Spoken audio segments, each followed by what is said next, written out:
प्रिय श्रोताओं, आज की कहानी राजा भोज और गंगू तेली की है। ये कहावत तो आपने कितनी बार सुनी होगी कि समय से पहले और भाग्य से ज़्यादा कभी किसी को कुछ नहीं मिलता है। तो यदि आप हमारे चैनल पर नए हैं तो वीडियो को लाइक और चैनल को सब्सक्राइब करें। तो आइए कहानी को शुरू करते हैं। कहाँ राजा भोज और कहाँ गंगू तेली की ये कहानी। भले ही ये कहावत मजाक और के तौर पर बोली जाती है, लेकिन इसके पीछे सच्ची कहानी छिपी हुई है। इस कहावत में दो नाम आते हैं, एक राजा भोज और दूसरा नाम गंगू तेली। राजा भोज कौन थे तो ये शायद आप जानते ही होंगे, लेकिन आपको पता है कि ये गंगू तेली कौन था? कैसे पता होगा? इसलिए ऐतिहासिक चरित्र के बारे में बहुत कर्म का वर्णन किया गया है।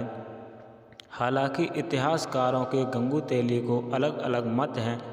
मध्य प्रदेश के राजधानी भोपाल से करीब 250 किलोमीटर दूर थार की नगरी को राजा भोज की नगरी कहा जाता है। 11वीं सदी में यह शहर मावला की राजधानी रह चुका है। राजा भोज 11वीं सदी में मालवा और मध्य प्रदेश के राजा थे। इतिहास के अनुसार राजा भोज शस्त्रों के साथ साथ शस्त्रों के भी ज्ञाता थे। और कहाँ राजा भोज कहाँ गंगू तेली कहावत में जिस गंगू तेली की बात होती है वो कोई एक बल्कि नहीं व्यक्ति नहीं, दो थे। गंगू का असली नाम कलचुरी नरेश गंगे था और तेली चलुक्य नरेश तलेंग था। एक बार गंगे और तलेंग ने मिलकर एक राजा भोज की नगरी धार पर आक्रमण किया, मगर उन दोनों को राजा भोज के पराक्रम के आगे घुटने टेकने पड़े। इस लड़ाई के बाद थार के लोगों ने गंगे और तेंगल की हंसी उड़ाने हुए कहा कि कहाँ राजा भोज कहाँ गंगू तेली। तभी से ये कहावत आज भी काम बोल चाल में इस्तेमाल की जाती है।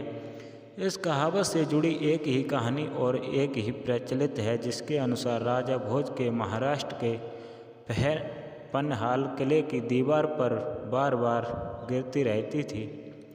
तब इसके उपाय के लिए किसी ने उन्हें बताया कि अगर किसी नवजात बच्चे और उसकी मां की बलि इस जगह पर दे दी जाए तो गिरना बंद हो जाएगी दीवार। कहते हैं कि गंगू तेली नाम के शख्स ने इसलिए अपनी पत्नी और बच्चे की कुर्बानी दी, मगर बाद में उसको अपने ही इस काम का घमंड हो गया और लोग उसके घमंड को देखकर कहने लगे कहाँ राजा भोज और कहाँ गंगू तेली। तो दोस्तों, ये कहानी आपको समझ आई गई होगी, क्योंकि किसी व्यक्ति को घमंड नहीं करना चाहिए समय पर। समय किसी का भी बदल सकता है और समय की कोई बात नहीं होती है, समय समय पर बदलता ही रहता है। तो समय समय को बात पर हमें को परखें ज्ञानी। तो आपने ये कहानी सुनी और इस कहानी से आपको समय समय की बात समझ में आई गई होगी दोस्तों। तो श्रोताओं, हमारे चैनल को सब्सक्राइब जरूर करें और वीडियो को लाइक करें और अपना कहाँ से देख रहे हैं हमारे चैनल की वीडियो, अपना नाम कमेंट में हमें ज़रूर बताएं।